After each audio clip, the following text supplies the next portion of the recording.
자, 오늘 말씀은요, 공지해드린 대로 사탄의 사랑, 하나님의 사랑입니다. 사탄의 사랑, 하나님의 사랑. 오늘도 좀 굉장히 좀 중요한 주제입니다. 오늘 여러분 설교를 들으시면요, 그동안 우리가 한국교회에서 저도 자꾸 이렇게 한국교회를 비난하는 게 아니고요, 그동안 우리가 너무나 잘못된 진리, 너무나 잘못된 것을 진리인 양 배워왔어요. 사랑도 마찬가지입니다.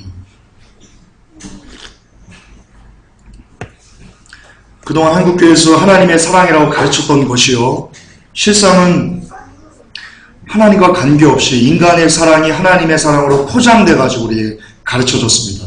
오늘 그게 왜 성경적으로 그런지를 제가 정말 누구도 이렇게 딱 들으면 아, 맞구나, 야 이거 그러네 라고 이렇게 부인할 수 없을 정도로 제가 준비했습니다. 예, 성경으로, 오직 성경으로 100%만 준비했습니다. 잘 들어보시기 바랍니다. 예, 또 안 되네. 자, 우리가 그동안 사랑의 개념입니다. 보시듯이 사랑하면요, 따뜻하고 온유하고 평화롭고 감사하고 기쁘고 쾌활하고 즐겁고 번영하고 쾌활하고, 이게 늘 굉장히 좀 선뜻 들으면 긍정적인 마음이 이렇게 좀 따뜻해지는 이런 개념이지 않습니까? 그런데 이 사랑에 대한 개념이요, 18세기 계몽주의를 거치면서 르네상스가 오면서 인본주의가 들어오면서 우리가 배웠던 거예요. 그러니까 이 사랑에 대한 개념이요, 대부분 다 누구의 관점에서 보는 거냐면요, 인간의 관점에서 보는 거예요. 실제 그래요. 이런 개념들 인간이 만들어낸 거예요. 그런데 아시겠지만 성경은요, 인간을 어떻게 얘기하죠? 절대 악으로 기준하고 있어요. 인간의 속에서 나오는 것들이 다 더럽고 막 악하고 음란하고 하나님 보시기에 막 다 지옥으로 갈 수밖에 없는 그런 더러운 것들이라고 하는데요. 그런데 이 사랑도요, 인간의 관점에서 나오는 거라니까요. 그렇다면 성경은 과연 이 사랑을 개념을 어떻게 설명하는지 여러분 전혀 틀립니다. 그것은 증명을 해드릴게요. 자, 한국교회 가르치면요, 그동안 이 인간의 관점에서 말했던 이 사랑을요, 하나님의 사랑으로 이렇게 결합을 시켰어요. 그러니까 이거예요. 여기 보면 있죠? 하나님 사랑 플러스 사랑은 하나님의 사랑, 이렇게 만들어 온 거예요. 그러니까 다시 설명을 해드릴게요. 사랑의 개념을요, 성경에서 가져오지 않고요, 하나님 관점에서 가져오지 않고요, 그동안 인간들이 외쳤던 어떤 사랑, 따뜻함, 쾌활함, 정겨움, 너그러움, 이런 개념에다가 하나님을 겹친 거예요. 결합시켰어요. 그래서 야 봐라, 하나님의 사랑은 이렇다,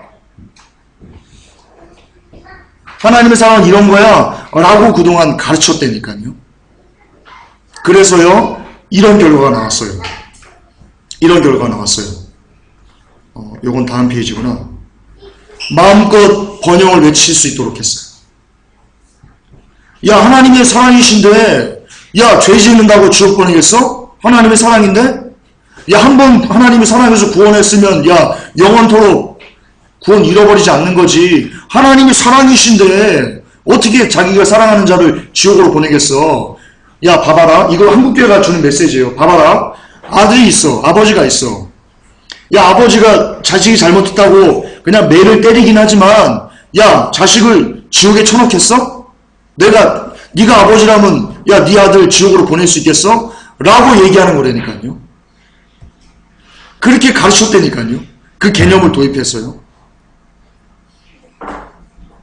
정말이에요. 이거 제가 꾸민 얘기 아니에요. 우리 수십 년 신앙생활 해오신 조설지 집사님, 제 말이 틀립니까? 한국교회에서 이렇게 안 가르쳤습니까? 네. 아버지와 아들의 개념을 도입해서, 야, 아무리 내 자녀가 내게 그 큰 죄를 범한다고, 야, 자녀를 죽이겠어? 칼로 찔러 죽이겠어? 똑같은 거야. 하나님도 한번 구원했으면 아무리 자녀가 잘못해도 있잖아, 사랑이기 때문에 안 버려. 지옥에 안 보내. 예, 이렇게 하거든요. 그러니까 마음껏 부를 노래하라고 가르쳤고요, 마음껏 치유를 노래하라고 가르쳤고요, 마음껏 대부흥을 노래하라고 한국교회가 가르쳤던 겁니다. 그런데요, 여기서 간과한 게 있습니다. 이 개념 보세요. 한번 눈으로 한번 읽으세요. 하나님의 사랑은요, 제가 써놨는데요. 하나님의 사랑은요, 절대로 하나님 그리고 사랑을 구별할 수 없어요. 왜냐하면 하나님 자체가 사랑이시기 때문이에요. 이거 개념이 조금 어려울 수 있어요. 제가 자세히 좀 풀어드릴게요. 그대로입니다. 하나님 자체가 사랑이시기 때문에 하나님 플러스 사랑은 존재할 수 없어요. 하나님 플러스 사랑은요, 하나님일 수 없어요. 하나님은요, 그냥 하나님 사랑이에요.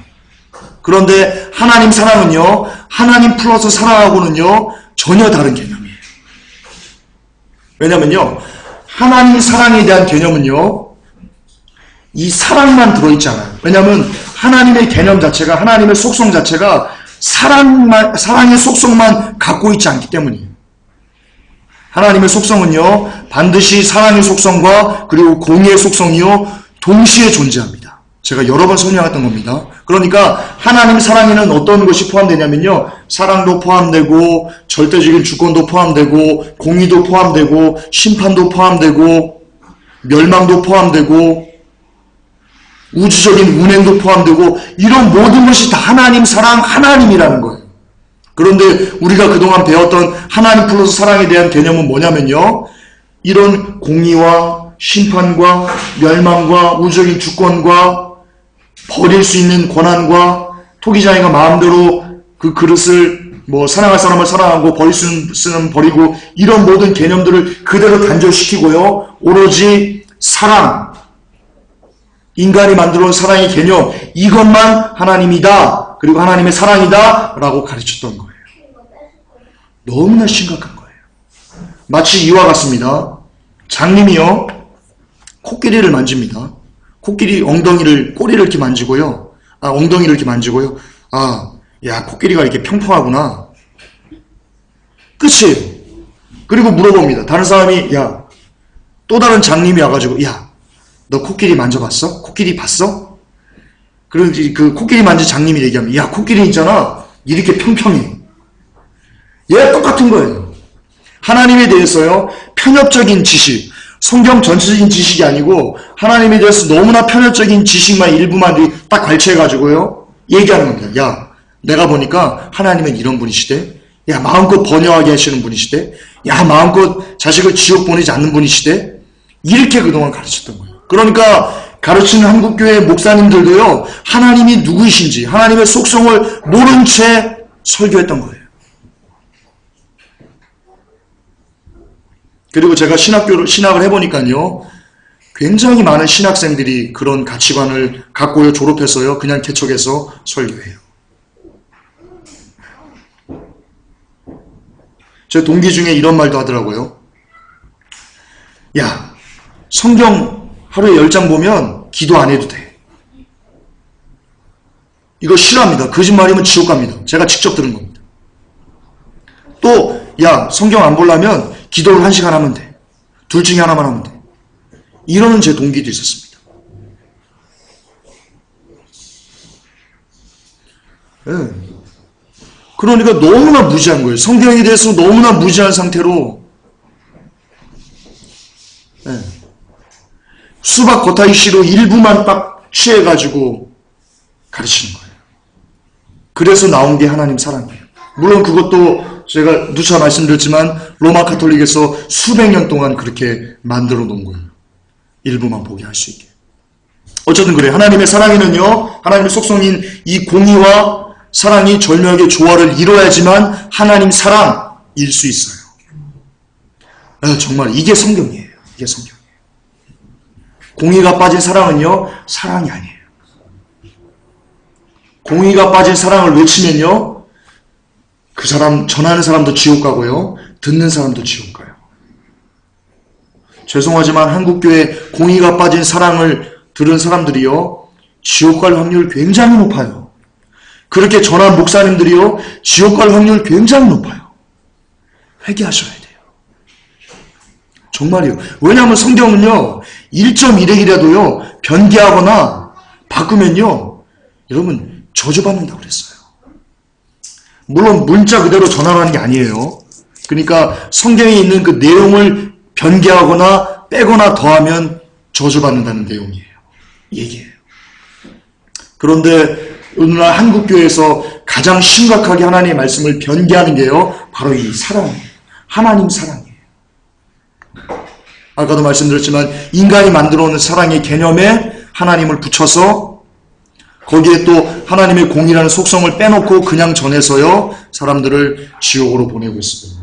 장님이 장님을, 소경이 소경을 지금 인도하고 있는 형국이에요. 전 세계 교회가 아마 다 그럴 거예요. 거의 다 그럴 거예요. 절대로 하나님의 사랑은요, 공의를 빼놓고는 이야기해서는 안 됩니다. 자, 그러면 자, 주목하세요. 오늘 성경의 전체적인 내용이 무엇을 강조하는지, 과연 많은 교회에서 얘기하는 것처럼 이 성경이 하나님의 사랑을 기록한 책인지, 또 맞아요. 하나님의 사랑 기록한 거 맞아요. 하지만 하나님의 사랑이 과연 우리가 그동안 배웠던 것처럼 부를 노래하고 번영을 노래하고 편안하고 뭐 평안하고 이런 건지, 아니면 하나님의 사랑을 기록한 책이 맞지만 이 하나님의 사랑이 성경 전체적으로 모세오경을 시작해가지고 요한계시록까지 도대체 어떤 내용을 이야기하는지 말씀드릴게요. 증거를 보여드릴게요. 모세오경이요, 어떤 내용이냐면요, 중점 내용이 하나님은 창조주이시고 구속자이시며 그분을 잘 섬기지 못하면 멸망당한다 라는 것을 기록한 것이 모세오경입니다. 그리고 여호수아는요, 악한 것을 진멸하시는 공의의 하나님을 잘 나타냈습니다. 가나안 족속 범죄하니까 그냥 다 싸그리 멸하죠. 이런 공의의 하나님의 속성이 여호수아에 너무나 잘 나와 있고요. 그리고 아간이 시내산에 외투 한 벌, 금덩이 조금, 은덩이 조금 했더니 그냥 그 자손들이 멸망당한 거 아시죠? 이것처럼 하나님의 말씀에 불순종하면 그냥 죽을 수 있다라는 것을 너무나 단적으로 얘기하는 것이 여호수아입니다. 주제가 그거고요. 사사기도 마찬가지입니다. 사사기도 마찬가지입니다. 잘 하나님의 말씀을 잘 순종하면 되는데 어기면 너희들 그냥 다른 사람한테 붙여가지고 심판받게 할 거야 라는 것의 주제가 사사기입니다. 그리고 또 하나님을 찾으면 하나님께서 사사를 일으켜 세워가지고 또 이스라엘을 구원하고, 그리고 잘 살다가 또 범죄하면 역시 또 하나님께 치시고, 이런 반복의 역사. 범죄하면 치고 회개하면 용서하고, 범죄하면 치고 회개하면 용서하고, 이런 것이 너무나 단적으로 잘 나와 있는 게 사사기입니다. 여기에 번영 안 나옵니다. 여기에 우리가 말한 하나님의 사랑의 속성, 하나님의 사랑을 누리면서 누려야 될 어떤 그 물질적인 복이나 축복이나 평안함이나 치유, 이런 거 전혀 안 나옵니다. 성경입니다. 그리고요, 그 다음 룻기가 나오는데요, 룻기는 애굽으로 내려가는 자는 망한다는 겁니다. 여기 나오미란 여인이 나옵니다. 나오미가 흉년이 들어가지고요, 애굽으로 내려갑니다. 여기서 애굽은 세상입니다. 그러니까 아무리 이 교회에서 어떤 이 신앙생활하면서 환난과 고통과 연단이 올지라도 그것을 견디지 않고 세상으로 나가면 너 자식이 죽거나 아니면 어떤 그 멸망이라는 것을 당할 수 있어. 하나님 말씀에서 떨어져 나가면 죽을 수 있어 라는 것을 이야기하는 게 룻기입니다. 그게 주제가 그겁니다. 세상으로 가지 말라는 겁니다. 사무엘상, 열왕기상하, 역대기상하, 이거는요, 그 왕국 시대, 그러니까 이스라엘을 다스리던 그 왕들에 대한 시대거든요. 잘 아시죠? 범죄한 왕은 가차없이 쳐가지고 나라가 분열됩니다. 그런데 또 그 중에 뭐 요시아라든가 뭐 다윗이라든가 하나님의 말씀대로 늘 이렇게 그 뭐 히스기야라든가 이렇게 늘 그 죄악에서, 열조의 죄악에서 떠나가지고 하나님을 잘 섬기면 하나님께서 보호하시지만 역시 그 안에서도 하나님을 떠나가면 진멸당한다, 멸망당한다, 심판받는다 라는 것을 너무나 잘 그 알려주는, 역사적으로 알려주는 게요, 바로 사무엘상하, 열왕기상하, 역대기상하입니다. 여기에 교훈은요, 불순종하면 죽는다, 포로로 잡혀간다, 이 내용입니다. 여기에 번영 없습니다. 중심 주제가 이겁니다. 에스더가 나옵니다. 에스더는요, 민족의 흥망성쇠의 주인은 하나님이다, 하나님이시다 라는 것을 나타내는 겁니다. 네. 하만이 이 유대 민족들을 다 죽이려고 했습니다. 그때 모르드게가 얘기합니다. 만약 에스더, 네가 왕에게 나아가지 않으면, 이 에스더의 주제입니다. 네가 왕에게 너의 생명을 지키기 위해서 네가 왕에게 나아가지 않으면 이 유대 민족들은 하나님의 하나님의 주권에 있기 때문에 다른 쪽으로 구원을 얻고 너는 망할 거야. 이 유대인들의 그러니까 우리의 주권은, 우리의 생사화복은 하나님의 손에 달려 있어. 이게 에스더의 주제입니다. 번역 없습니다. 그런 내용 아닙니다. 에스라 니에미야는요, 성전을 재건하고 회개를 강조하는 책입니다. 무너진 우리의 성전을 건축해야 된다는 겁니다. 번역 아닙니다. 무너진 여러분의 믿음, 예배, 무너진 예배, 무너진 찬양, 무너진 기도, 이런 재단들을 수축하고 그러면서 회개하라는 것을 강조하는 책이 바로 에스라와 느헤미야입니다. 이게 주제입니다. 시가서 나옵니다. 시가서는요, 보통 지혜의 책이라고 하거든요. 이걸 욥기, 시편, 전도서, 이걸 시가서라고 하는데요. 여기의 주제는요, 주를 두려워하라는 겁니다. 공의로우신 하나님을 두려워하라는 것이 이 책의 주제들입니다. 욥기서 28장 8절에 나옵니다. 또 사람에게 말씀하기를 주를 두려워함이 곧 지혜다 라고 얘기합니다. 시편 111편 10절이 주를 두려워함이 지혜의 시작이다. 잠언 9장 10절에 주를 두려워하는 것이 지혜의 시작이요. 전도서 12장 13절에 전체 일의 결론을 들을지니 하나님을 두려워하고 그의 계명들을 지키라. 이것이 사람의 모든 의문이라. 뭘 얘기합니까? 번영 얘기합니까? 물질의 축복 얘기합니까? 사업의 번창 얘기합니까? 뭘 얘기합니까? 오직 하나님을 두려워하는 것. 성경입니다. 대선지서가 나옵니다. 그 다음에 대선지서는요, 이사야, 예레미야가, 에스겔, 다니엘 이렇게 나옵니다. 아시겠지만요, 여기에 번영 같은 거 1절 나오지 않습니다. 여기 나오는 것은요, 오직 회개 그리고 심판, 예수님의 재림만 나옵니다. 대선지서에 그렇게 나옵니다. 여러분 아시듯이 이사야는요, 제가 지난주에 설교했지요. 어떻게 순교했어요? 빈 통나무에다가 이사야를 쳐넣고요, 통나무채 잘라버렸어요. 그렇게 반이 뚝 잘려가지고 이사야가 죽었어요.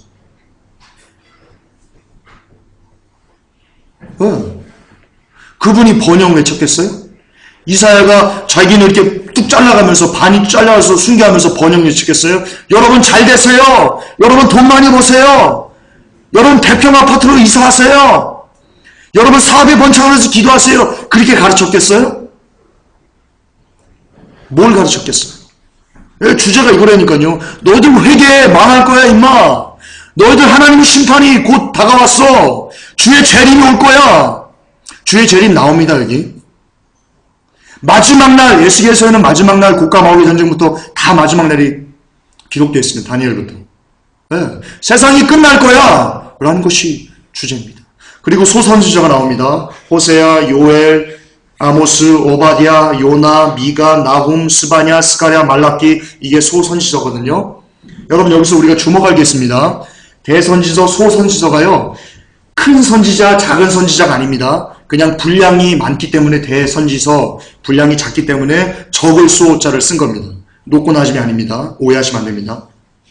여기에 뭐가 나옵니까? 주제가 뭡니까? 심판, 회개, 재림, 마지막 날, 공의, 심판, 회개, 또 심판, 회개, 또 마지막 날, 또 재림, 또 회개, 또 심판. 이것만 계속해서 반복합니다. 읽어보세요. 저 100번 읽었어요. 한 번도 여기에 너희들 부자 돼, 너희들 이 땅에서 잘 좀 살아봐, 이런 말씀 하나도 안 나옵니다. 가져와 보세요.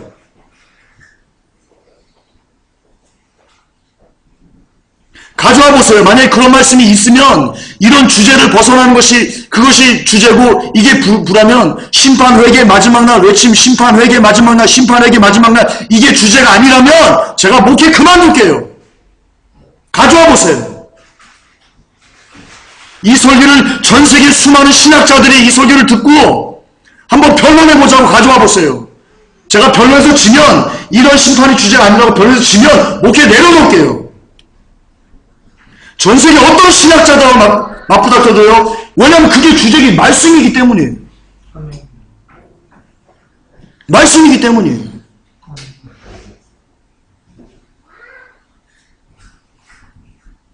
그러니까 구약은요, 구약을 함축적으로 하면 뭔지 아세요? 구약을 함축적으로 하면요, 하나님을 두려워해. 그분은 주권자인데 너희들을 잘 섬기지 않으면 너희들 멸망당한다. 회개해라. 이게 구약의 전체적인 메시지의 엑기스예요. 여기에 번역이 나와요. 한국교회가 가르친 번영신학이 어디 나와요, 여기 성경에? 하나님의 사랑이, 물론 하나님의 사랑이에요. 하나님의 사랑이 어떻게 지금 표현되고 있어요? 심판해라, 심판하신다, 회개해라, 회개하면 멸망받는다. 하나님의 사랑이 이렇게 표현되어 있다니까요, 구약에. 그러면 신약은 다를까요? 야, 김전사, 네가 신약을 몰라서 그래. 신약 볼까요? 누가 나옵니까? 예수 그리스도가 나옵니다. 말라기 이후에요, 400년 동안 하나님이 말씀 안 하십니다. 400년 동안 잠잠하십니다. 그리고 그 후에 400년 후에 예언된 대로, 기록된 대로 예수 그리스도가 이 땅에 오십니다. 성육신 하십니다.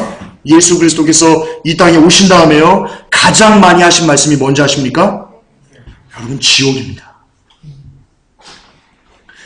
성경에는 어떤 기자들보다요, 성경에 나오는 어떤 인물들보다요, 성경에 한 3만 명 가까운 그 사람들이 나오거든요. 여기 나온 어떤 기록되는 분들보다요, 지옥에 대해서 가장 많이 말씀하신 분이요, 바로 예수 그리스도입니다. 회개에 대해서 가장 많이 말씀하신 분이요, 예수 그리스도입니다.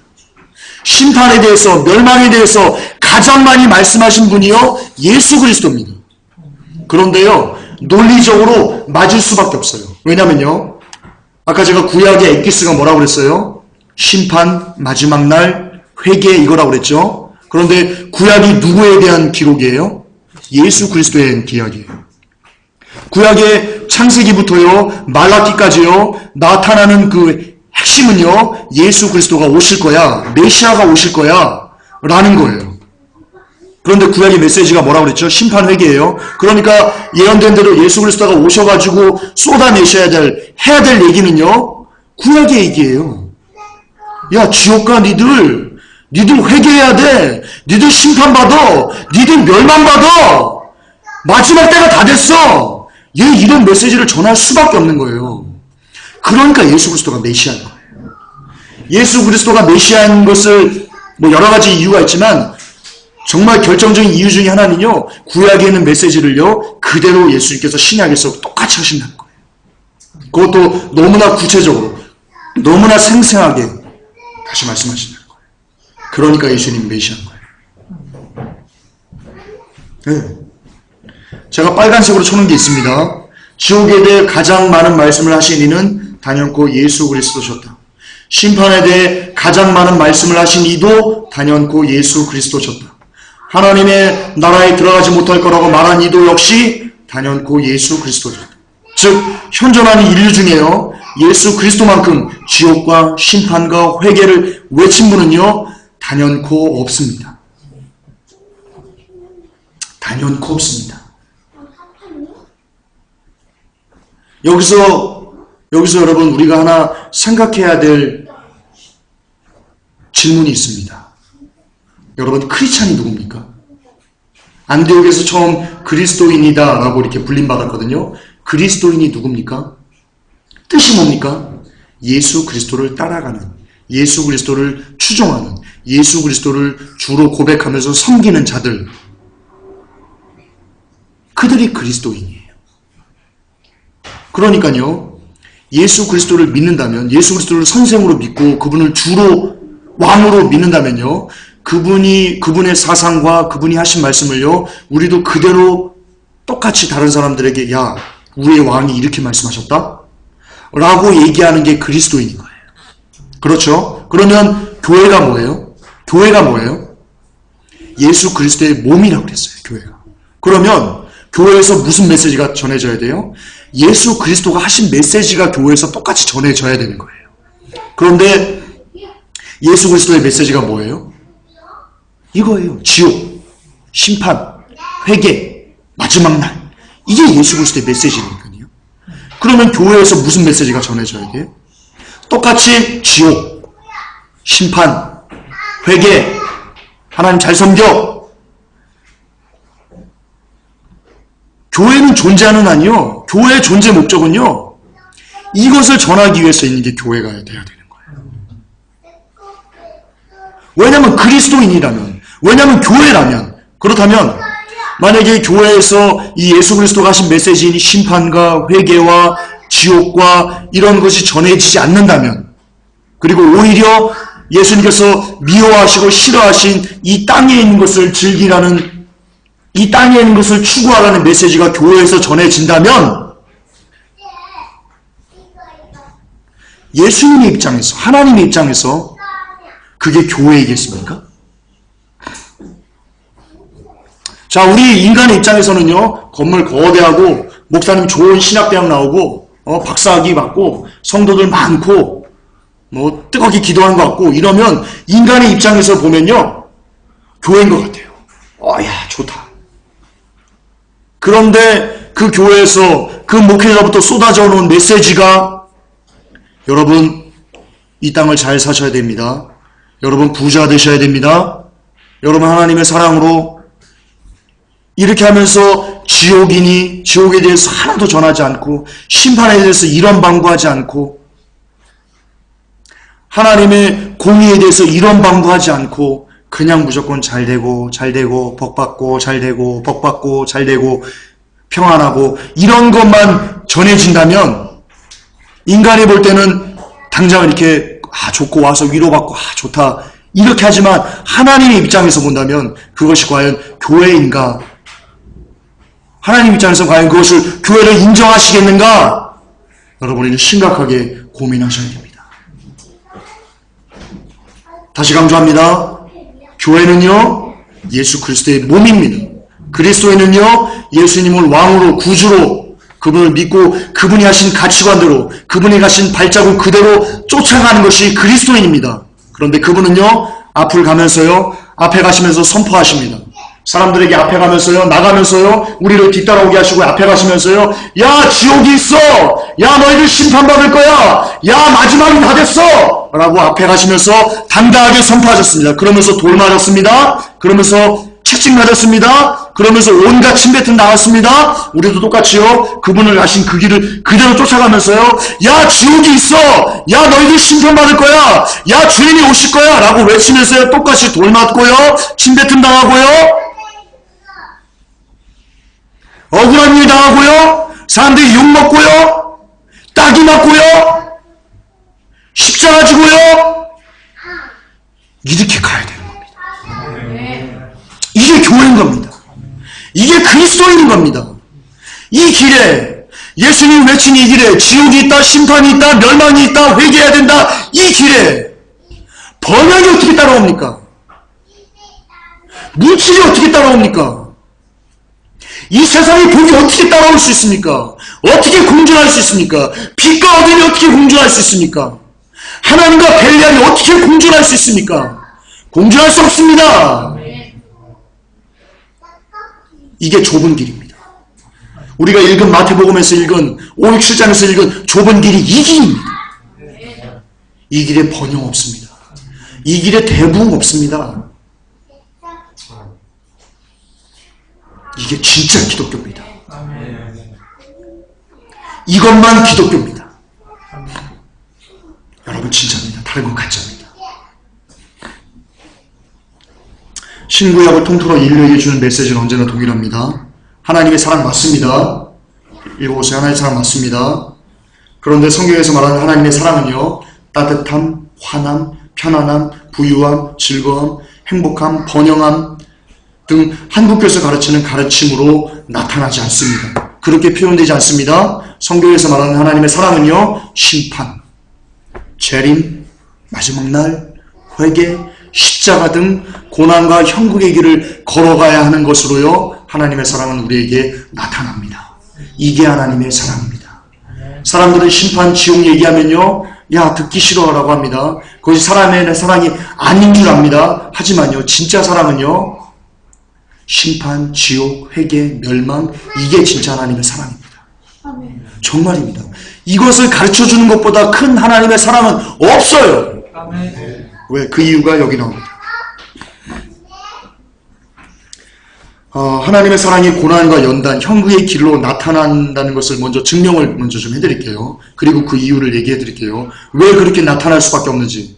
다시요. 하나님의 사랑이 왜 고난과 심판과 회개와 연단과 이런 그 가시밭길로 나타날 수밖에 없는지 먼저 그렇게 나타났다는 것을 증명하고요, 성경적으로. 그 다음에 그 성경 증명을 다음에 왜 그렇게 나타날 수밖에 없는지 그 이유, 하나님 마음, 애가 탄 하나님의 마음, 이것을 전하면서 마무리할게요.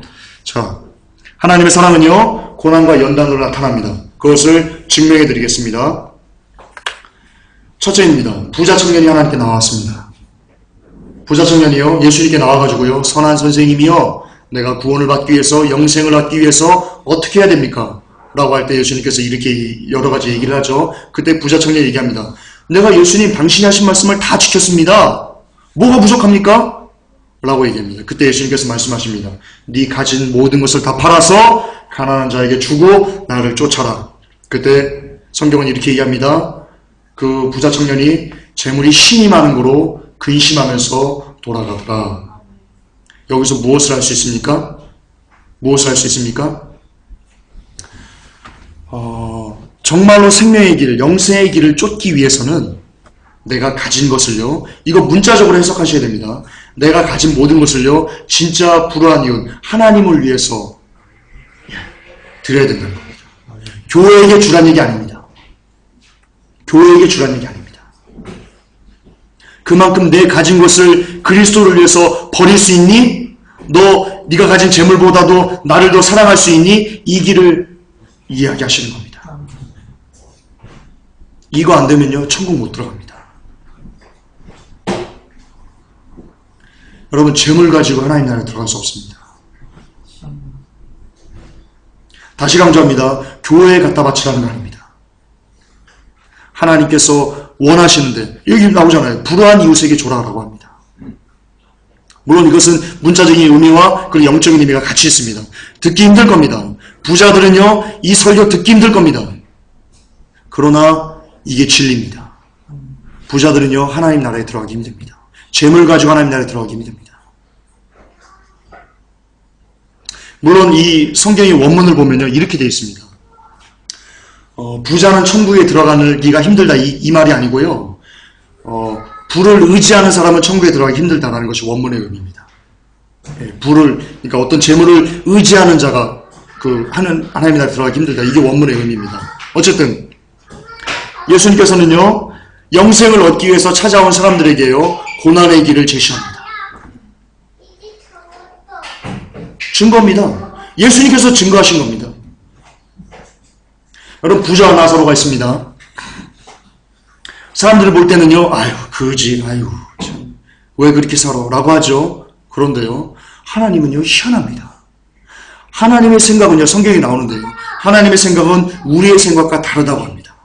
우리가 볼 때는요 부자가 열심히 살고 그러니까요 참 잘 산다 이렇게 우리가 좀 들고 그지는요 노숙자나 이런 사람들은요 야 왜 저 따위로 살아 라고 이야기할 수 있습니다. 그런데요 결과적으로 어떻게 됐습니까?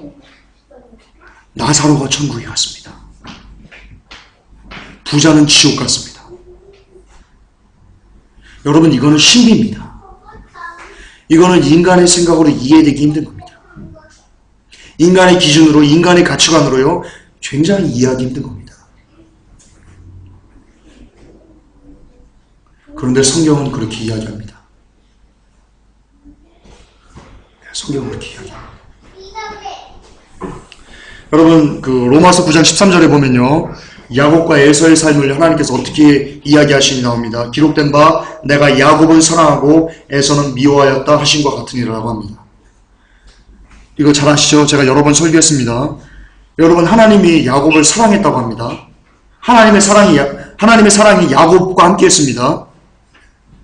그리고 성경에 보면요 늘 야곱이 기도할 때마다 하나님께서 만나주시고 나타나주시고 그리고 삼촌 라반이 야곱을 죽이려고 할 때 삼촌 라반에게 하나님이 나타나셔가지고 야 너 야곱에게 선악간에 이야기하지 마 야곱을 해치지 마 라고 간섭하시고 그럽니다. 그러니까 여기를 통해서 알 수 있는 건 뭐냐면요 늘 하나님의 눈과 귀는요 야곱을 향해 있었다는 거예요. 그런데 야곱의 삶이 어땠어요? 라반이 자기 아들들하고요 야곱을 쫓아옵니다. 야곱을 죽이려고 쫓아옵니다. 그때 말하지 말라고 하고요 드라빔을 못 쳤습니다. 얘기하자면 좀 기니까요. 어쨌든 못 쳤습니다. 그러자 야곱이 불같이 화를 내면서요 이야기합니다. 내가 삼촌에게 잘못한 게 뭐가 있어요? 삼촌 그동안 수십 년 동안 내가 삼촌의 양을 위해서, 삼촌을 위해서 일하면서 낮에는 그 생명을 위험을 무릅쓰고 밤에는 잠도 못 자고, 그런데 삼촌 나한테 품삯을 10번이나 속여가지고 안 줬잖아요. 내가 도대체 삼촌하고 일하면서 얼마나 많은 고난을 받았어요, 고통을 받았어요 라고 이야기합니다. 그리고 야곱이요, 바로 앞에 서가지고요 얘기합니다. 내 나이 연세가 113년인가? 아마 그런데요, 내가 험난한 인생을 살았습니다 라고 고백합니다.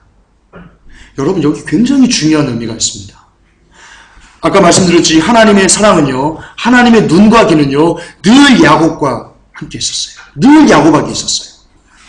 그런데 야곱이 자기의 인생을 반추하면서요 고백합니다. 내 나이 113년인데 내가 험난한 인생을 살아왔습니다. 자, 반대로 묻읍시다. 그동안 한국교회에서 이야기하는 것처럼, 한국교회에서 가르친 것처럼 하나님의 사랑과 하나님의 관심과 하나님의 어떤 그 안에 있으면 늘 범사에 형통하게 됩니다. 늘 잘 됩니다 라고 가르쳐 왔습니다. 그 말이 맞다면 뭐예요 야곱은? 야곱은 뭐가 되는 거예요? 야곱은 하나님의 눈과 귀가 야곱에게 있다는 게 거짓말인가요? 하나님이 거짓말 하셨나요? 아니에요. 여러분, 요셉을 보면요, 요셉이 보디발 그 장군의 그 아내가 동침하자고 그러니까 거부했어요. 그러자 고소당했어요. 거꾸로 억울하게. 그때 옥에 들어갔어요. 성경이 뭐라고 되어 있는지 아십니까? 요셉의 범사에 형통케 하셨더라라고 되어 있습니다. 하나님께서요, 성경에 기록되어 있다니까요. 아니, 말이 됩니까? 억울하게 하나님의 말씀을 지키기 위해서 그 요셉이 그 청년 때 얼마나 정력이 불탔겠습니까? 젊을 때. 그런데 이 정력이 불타는 육신의 것을 하나님 말씀 때문에 하나님 두려워가지고 치고 오히려 거부했는데, 그럼에도 불구하고 하나님의 말씀을 지킨 그 대가가 옥에 쳐넣어지는 거였어요. 그런데 하나님께서요 뭐라고 하시냐면 요셉의 범사에 형통을 주셨더라라고 이야기하신다니까요. 감옥에 보내셔놓고. 말이 됩니까? 하나님이 요셉을 얼마나 사랑하셨습니까? 꿈꾸면 다 해석해줘요. 그런데 하나님의 사랑, 하나님이 요셉을 사랑하신다는 그 사랑의 결과가요, 옥에 갇히고요, 사람들에게 팔리고요, 형들에게 팔리고요, 이랬다니까요. 어떻게 한국교회 가르친가 맞아요? 매치가 어떻게 돼요? 안 맞아요. 네, 야곱은 사랑했어요. 에서는 미워했대요. 하나님이 에서를 미워했대요. 그런데 수십 년 지난 후에요, 에서가 야곱을 죽이러 올 때요, 식솔들을 400명을 거느리고 왔어요. 그러니까 에서는요 굉장히 큰 부자였던 것을 우리가 알 수 있어요. 굉장히 그 시대에 형통했던 사람이라는 것을 알 수 있어요. 그런데 하나님이 에서 미워했다고 그러잖아요. 미워했다고 그러잖아요, 여기 성경에. 미워했는데 잘 됐잖아요. 세상적인 거예요. 다윗의 삶을 볼까요? 사도행전 13장 22절에 이렇게 얘기합니다. 패하시고 다윗을 왕으로 세우시고 증거하여 가라사대 내가 이새의 아들 다윗을 만나니 내 마음에 합한 사람이라 내 뜻을 다 이루게 하리라 하시더라. 내 마음에 합했답니다. 성경에요 내 마음에 합한 사람이다 라는 그 칭찬이요 다윗 한 사람에게만 줍니다. 그런데 여러분, 다윗의 삶이 어땠어요? 장난 아니었어요. 여러분, 다윗 삶, 저는 다윗처럼 살려면 안 살 거예요. 진짜예요. 너무 힘들어요. 자기 장인어른이죠. 장인어른이 늘 죽이려고 해요. 심지어 너무 생명의 위협을 너무나 많이 느껴가지고 어떤 왕 앞에서는 아비벨라 왕인가? 전 기억이 안 나네. 어떤 왕, 아기스 왕 앞에서는 막 입에 침을 막 흘리면서 막 이렇게 막 미친 척해서 살아나야 되고, 늘 전쟁의 위협, 그리고 자기 아들이 자기를 죽이려고 쫓아오질 않나. 참 파란만장합니다. 파란만장. 네, 파란만장합니다. 이런 삶을 다윗이 살았어요. 그런데 성경은 뭐라고 해요? 내 마음이 합했대요, 다윗을. 내 마음이 합했는데 삶이 이렇게 지질이, 누가 보면, 아이고, 참, 무슨 죄를 져가지고 네가 이렇게 지질이 복이 없냐. 그럴 정도의 삶을 살았다니까요, 다윗이. 다윗 말년에 조금 편안했어요, 말년에. 이제 죽을 때 다 돼가지고.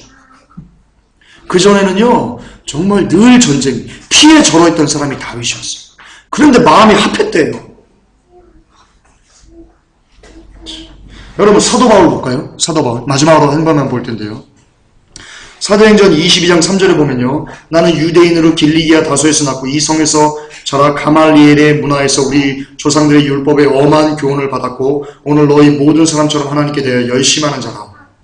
자, 사울일 때요. 사울이 바울로 바뀌기 전에 사울일 때요.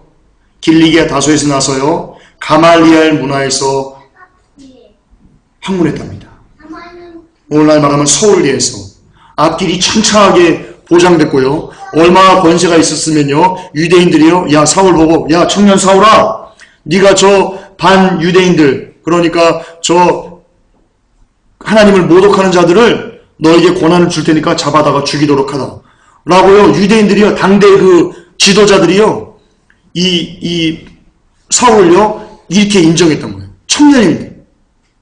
나이도 안 든 이 청년일 때 바울을 이렇게 인정하는 거예요. 그러니까 이 청년, 이 사울의 삶이요. 바울로 바뀌지 않고 그대로 계속 그 그리스도인들을 핍박하고 그랬으면요. 이의 삶이요. 어땠을 것 같습니까? 이 땅에서. 부가 극하고요. 권세가 극하고요. 모든 것을 다 그냥 가지고 누릴 수 있는 어떻게 보면 아마 대지상이 사울이 될 수도 있습니다. 그럼요. 이때 벌써 그랬는데. 청년 때부터 이랬는데. 출세 가도가요. 그냥 막 왜 옛날에 그 사자 들어가는 직업 그 판사, 변호사 고시 합격하면 막 그 복부인들이 열쇠 막 5개씩 막 갖고 와가지고 야 우리 이런 위치였던 거예요. 사울이. 여기저기 뚜쟁이들이 와가지고 막 서로 막 좋은 집안에 데려가려고. 그런데 사울이 예수 그리스도를 믿은 다음에 어떻게 변합니까? 여러 번 죽을 뻔하고 먹지 못하고 잠도 못 자고 동조에게 죽을 뻔하고 40에 하나 감한매를 3번씩 맞고 태장으로 맞고 정말 그렇게 사람 중에 그냥 만물의 찌꺼기처럼 된 삶을 살았다는 거예요. 예수를 믿지 않았으면 사울은 그렇게 평평한 진짜 시온의 대로를 쫙 열린 대로를 갈 수 있었어요. 그런데 예수를 믿자마자 이렇게 좁고 너무나 협착하고 정말 한 발짝 딛는 것이 가슴이 찢어질 것 같은 그런 힘든 삶을 바울이 일평생을 살았어요. 뭐예요, 그럼? 그런데 오늘날 한국교회 뭐라고 얘기해요? 이렇게 좁은 길을 가려는 사람들한테 잡아다 끌어가지고 어떻게 하는 거예요? 야, 이 길로 가! 하나님 사랑이시니까 이 길로 가야지! 이게 맞는 거지! 라고요. 오늘날로 얘기하면요, 이런 겁니다. 사울이 개종했어요. 유대교에서 그리스도교로 개종했어요. 그랬더니요, 대제사장들이요, 와가지고요, 아니, 대제사장이 아니고요, 이 그리스도인 중에 어떤 목사님들이 사울 보고 이러는 거예요. 청년 사울 보고, 개종한 사울 보고, 야, 사울아, 야, 너 왜 이런 좋은 길을 놔두고 일로 오는 거야? 여기 힘든 길인데, 일로 가. 옆으로 가. 개종하지 마. 야, 똑같은 거예요. 그걸 교회에서 그러고 있는 거예요. 지금 교회에서 가르치는 여러분 번영하세요. 부자 되세요. 형통하세요. 사업 번창하세요. 이런 가르침이 뭐냐면요. 좁은 길을 가는 바울을 머리채를 끄집어다가 너 사울 돼.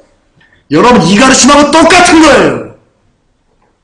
영적으로 똑같은 거예요. 100% 똑같은 거예요. 죽음의 길이에요. 바울이 사울로 다시 가면요. 죽어버려요. 영원한 불지옥이에요. 자, 우리는 증거를 봤습니다. 하나님의 사랑이 고난과 연단과 형국으로 표현된다는 것이 우리 이렇게 증거를 봤어요. 옛 선조들 삶이 그것을 증명해요. 그러면 마지막입니다. 왜 하나님은 자기가 사랑하는 자들, 자기가 마음이 합한 자, 그리고 늘 눈과 귀를 그 사람에게 두는 사람을 어떤 형통과 큰 부와 이런 절대 권력, 이런 넓은 시온의 대로로 가지 않게 하고요. 이렇게 좁디 좁은 길로 가난하기도 하고 병들기도 하고 매맞기도 하고 억울하기도 하고 이렇게 안타깝게 하는 이 길로 인도하시는가? 왜 옥에 넣고 말씀을 잘 지키는데 신앙생활 열심히 하는데 왜 이렇게 험난한 길을 인도하시는가? 그 이유는요, 예수 그리스도에게 있습니다. 제가 빨간 걸로 쳐놨습니다. 요한복음 18장 36절에요. 예수께서 대답하실 때 내 나라는 이 세상에 속한 것이 아니라 만일 내 나라가 이 세상에 속한 것이었다면 내 종들이 싸워 나로 유대인들에게 넘기우지 않게 하였으리라. 이제 내 나라는 여기에 속한 것이 아니니라. 여기에 있습니다. 여기에 있습니다. 다시요. 왜 하나님께서 사랑하는 자들을 어떤 넓은 시온의 대로를 가지 않게 하고요, 좁고 협착하고 아프고 억울하고 이렇게 막 너무나 힘이 들 수밖에 없는 길로 인도하시는가? 그게요, 예수님의 말씀에 답이 있습니다. 왜냐하면 그리스도의 나라는요, 예수님의 나라는요, 이 땅에, 이 나라에 있지 않기 때문에 그러는 거예요.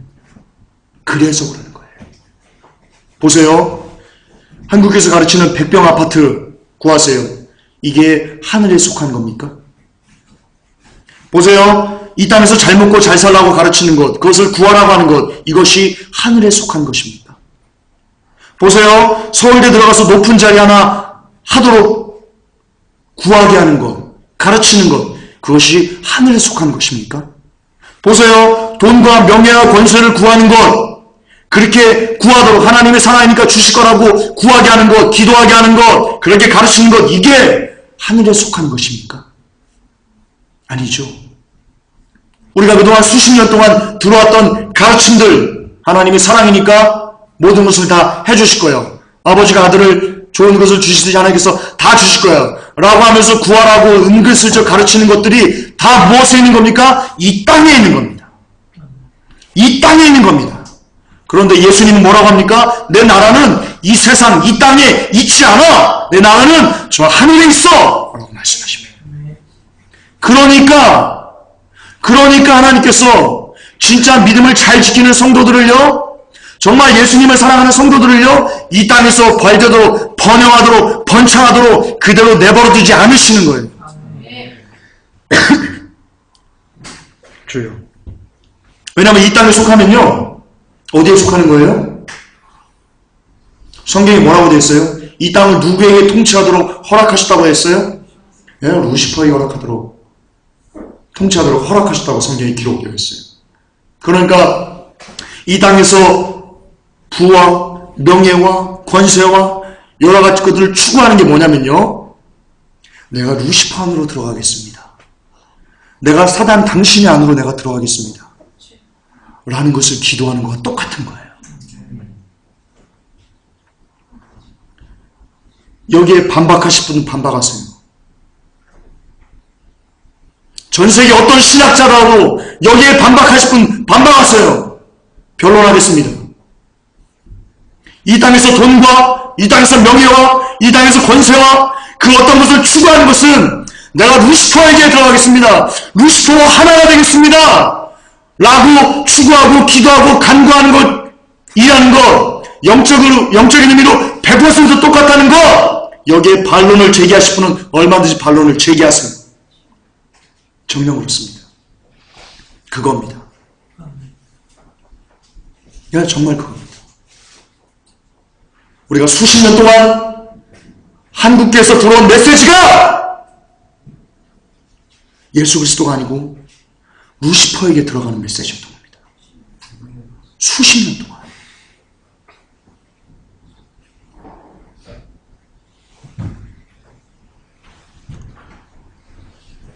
그러므로 이 땅에 속해 있는 것을 구하면 안 되는 것입니다. 우리는요, 그저 일용할 양식이 있으면 족한 겁니다. 주기도문 그대로입니다. 굶지 않고 일용할 양식 주시면 감사하고요.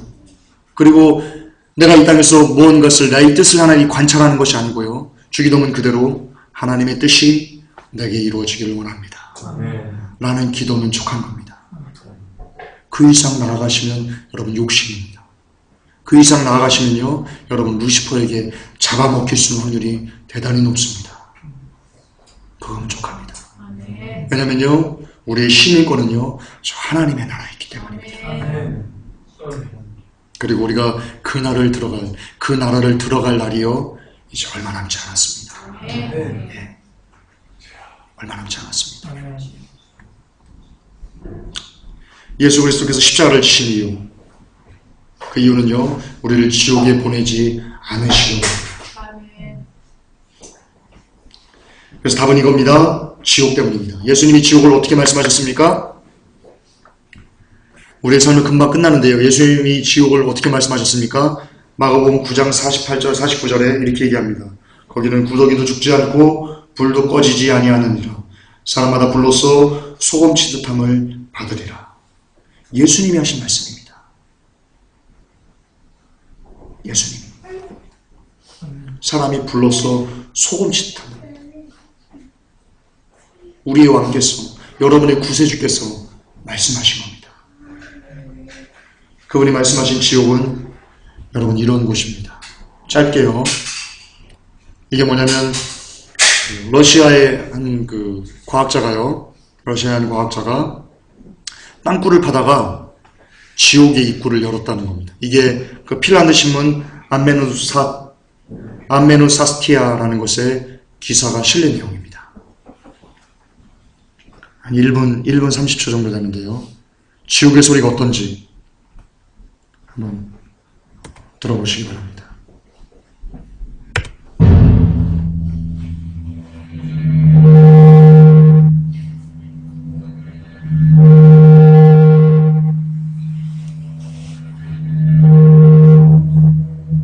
이게 지금 신문 난 겁니다. 핀란드 신문 난 겁니다.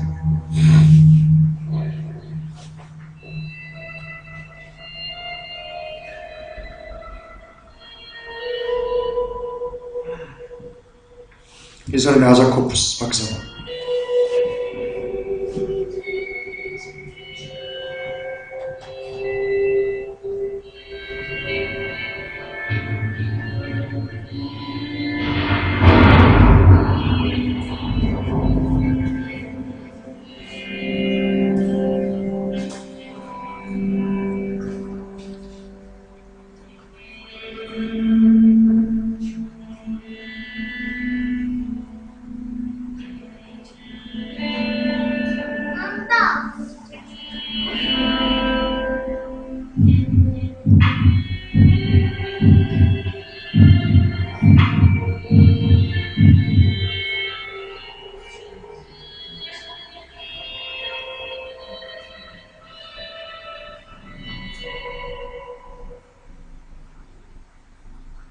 I warn you, what you are about to hear is very disturbing indeed.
그 사람이 이걸 그리스도인이 됩니다.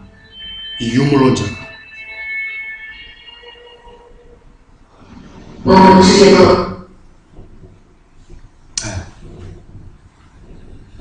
여러분 인생의 평균 수명이요 70 정도랍니다. 여자는 72세인가 하거든요.